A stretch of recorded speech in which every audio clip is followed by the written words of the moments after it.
आज की सफल आईटी प्रोफेशनल शगुनी दिल्ली के पास एक गांव की पटाखा फैक्ट्री में कंगाली के अंधेरे में गुम मजदूर माता पिता की सबसे छोटी संतान थी। कुछ बरसों पहले की दिवाली की कड़वी कसैली यादें आज भी उसके दिमाग में मानो ज्यों की त्यों छपी हुई है।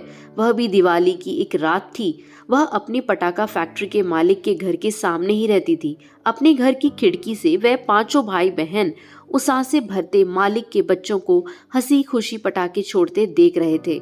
उन्हें अपने ही बनाए पटाखों को छुड़ाते देख उसके कच्चे मन में जैसे नश्तर चलने लगे थे। उसने अपनी सबसे बड़ी बहन से कहा था, बहन, दिन रात हाड़ फोड़ कर पटाखे बनाए हैं और हम इसे आज के दिन भी छू नहीं सकते। ऐसा क्यों? चुप कर रही सगुनी, ये ठहरे मालिक जमींदार लोग, हम तो इनके टुकड़ों पर पलते हैं री। हमारा इनका क्या मुकाबला। आज तो कह दी ये बात, खबरदार फिर कभी तेरी जुबान पर न आए। और यह सुनकर उसका किशोर मन इस अन्याय के प्रति सहज उठा। देखना, एक दिन मैं भी बहुत पैसा कमाकर दिखाऊंगी। हम भी खूब पटाखे छुड़ाएंगे, जी भरकर मिठाई खाएंगे। हमारी टीचर जी कहती हैं, मेहनत से पढ़ाई करने पर मैं भी डॉक्टर इंजीनियर बन सकती हूँ। देखना, मैं कुछ ना कुछ बनकर रहूंगी। फिर हम सब भी इन रंजू टीनू की तरह धूम धड़ाके के साथ दिवाली मनाएंगे। वह एक बेहद संवेदनशील किशोरी थी। बचपन से ही वह अपने घर के ठीक सामने रहने वाले फैक्ट्री मालिक व उनके बच्चों और अपने तथा अपने परिवार के जीने के ढंग में अंतर को शिद्दत से महसूस कर तिल तिल घुटती रहती थी। शगुनी कुशाग्र बुद्धि की थी। उसके सभी भाई बहन पढ़ाई में अरुचि के चलते मात्र 5वीं 6ठी कक्षा तक पढ़कर स्कूल छोड़ देते।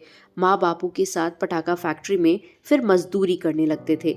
लेकिन वह फैक्ट्री में काम के साथ साथ कक्षा दर कक्षा उत्कृष्ट परिणाम देते हुए 12वीं तक पहुंच गई। उसके परिवार की बदहाली उसे सतत बेहतरीन प्रदर्शन करने के लिए प्रेरित करती रहती थी। वह हमेशा से चाहती थी कि वह अपने परिवार को अच्छे ढंग से बेहतरीन तरीके से जीना सिखा सके। वह 12वीं की बोर्ड परीक्षा में पूरे जिले में प्रथम आई और उसे छात्रवृत्ति मिलने लगी। माँ तो उससे कुछ न कहती, पर उसके पिता उसकी पढ़ाई से नाराज रहते, हमेशा उसे तंज कसते और हमेशा उसे हतोत्साहित करते रहते।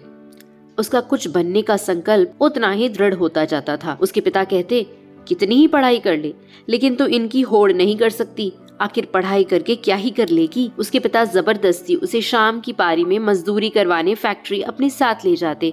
वहाँ सफेदी लिए स्लेटी रंग के रसायनों से पटाखे बनाना उसे बिल्कुल रास ना आता। अंधेरे से सीलन भरे एक लंबे से हॉल में अपने जैसे कामगारों के साथ घंटों रसायनों से पटाखे बनाते हुए उसका दम घुटता और वह मुंह बनाए किसी तरह बेमन से अपना काम निपटाती। एक बार उसे रसायनों से एलर्जी हो गई और उसके चेहरे पर छोटे छोटे फोड़े निकल आए। डॉक्टर ने उसके पिता से कहा कि उसे पटाखे बनाने वाले रसायनों से एलर्जी है और जब तक वह फैक्ट्री जाना नहीं छोड़ेगी उसके फोड़े ठीक नहीं होंगे। उसकी लगातार दवाएं और महंगे इलाज की वजह से हार कर पिता को उसे अपने साथ फैक्ट्री ले जाना बंद करना पड़ा और इस नीरस काम से उसे भी छुटकारा मिला। अब वह मालिक और बस्ती के कुछ खाते पीते परिवारों के बच्चों को ट्यूशन पढ़ाने लगी थी, जिससे जिंदगी बदलने लगी थी और काफी सहज हो चली थी। वह बेहद खुश थी और उसने अपने आप को इंजीनियरिंग की प्रवेश परीक्षा की तैयारी में जी जान से झोंक दिया। उसकी एक टीचर ने उसे अपना एक पुराना मोबाइल दे दिया था, जिसमें नेट की मदद से वह पढ़ाई संबंधित सभी ऑनलाइन काम निपटाती।